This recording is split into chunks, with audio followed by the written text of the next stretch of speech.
We were doing a show one night, weekend. Standing ovation, the show was really good, you know, so we were all saying, wow, I wish Mr. L. Sullivan is in the audience, that can, hopefully, they put us in the show. And the lead singer of the group, Cliff Foenander, went down and sang to this lady, and it turned out to be Mrs. Ed Sullivan. 5 minutes later, the general manager of the hotel knocked in our dressing room, and he said, are you guys decent? Yes, somebody want to meet you guys. We open the door, here comes Mr. Ed Sullivan. So we're going like, oh my God, you know. He said, gentlemen, great show. You guys are wonderful. We will see you in New York. And the wife said, sign him up for 2 shows, because he really liked us that much, you know.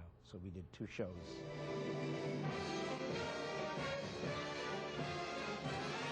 Good evening, ladies and gentlemen. Live from New York, the Ed Sullivan Show.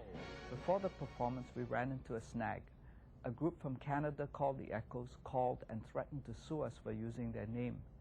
But they offered to drop the suit if Mr. Sullivan would put them on the show. Mr. Sullivan didn't like the threat, and so unfortunately on the tape we are identified as the Fabulous Boys from Hong Kong. Now from the other side of the world, here are the Fabulous Kids from Hong Kong. 1, 2, 3.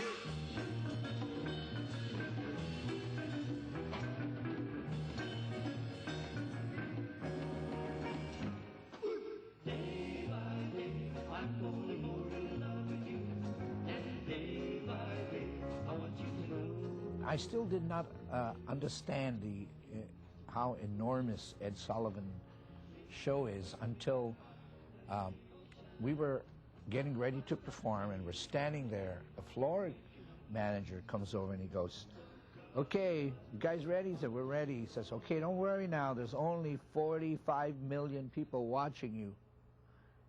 And our bass player, Stan, he leaned over to me. He says, do you realize there's more people than you ever hope to entertain in a lifetime?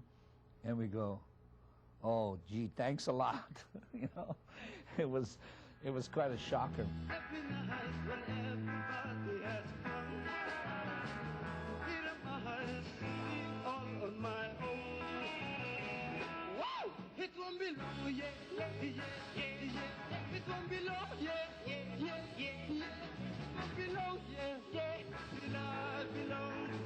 The Ed Sullivan Show proved the talent of all the band members, especially young Bert, who'd come a long way from his first flight out of his hometown in the Philippines.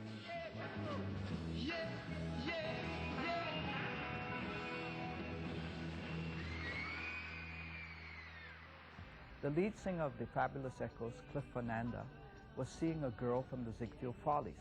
Her boyfriend was incredibly jealous. Her boyfriend got a hold of a gun, and this was verified by the police, and the police said, look, this guy with a gun is coming over to kill the lead singer of the Fabulous Echoes. At that time, that was our name. All of a sudden, this guy called up Sahara Tahoe, and he was saying that, you know, he put a bomb on the stage. And can you imagine, on a Saturday night up at the Sahara Tahoe, they had to empty the casino. The poor showgirls were out there in the snow with sheets around them, shivering, and I thought for sure we were going to get fired. And the manager said, you know, this is really a big, big deal that, you know, we lost a lot of money here. But I cannot blame everybody for the fault of one. Literally said, if you got rid of your lead singer, who's causing all the trouble, we will hire you guys back, you know. And so that's what happened. Now, this became really a character-defining moment. Suddenly, the band has no lead singer. And suddenly, guys were cast in different roles. People who didn't sing lead had to step up to the plate. And that was the beginning of the challenges that lay ahead for the band, finding a new lead singer and making its way to Waikiki.